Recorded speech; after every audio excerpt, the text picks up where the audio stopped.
Welcome. In this video, I'll show you how to sync your WhatsApp contacts on Android. All right. If you find this video helpful, please leave a like and subscribe to the channel for more such tutorials. So first up, you don't need the WhatsApp settings right here. So just go ahead and close WhatsApp. Okay. Close it entirely. And once done, you're going to want to find the settings icon in your phone. So just tap on it. Now go ahead over and find the WhatsApp app under apps, of course. Apps right here, find WhatsApp.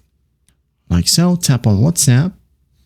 Now in here under permissions, okay, you're gonna want to tap on it and just make sure that contacts is allowed. Okay, if you can't see contacts right here at the very bottom, just tap on it and just make sure that you tap on allow.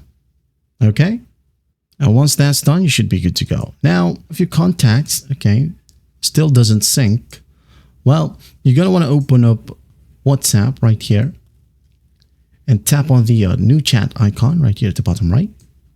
Now tap on the three dots at the top right and just tap on refresh. Okay. Another option, if you still can't see your new contacts, is just by restarting your phone. Okay. Restart your phone and check if it helps. And that is it. I hope this video helps, and I'll see you in the next one.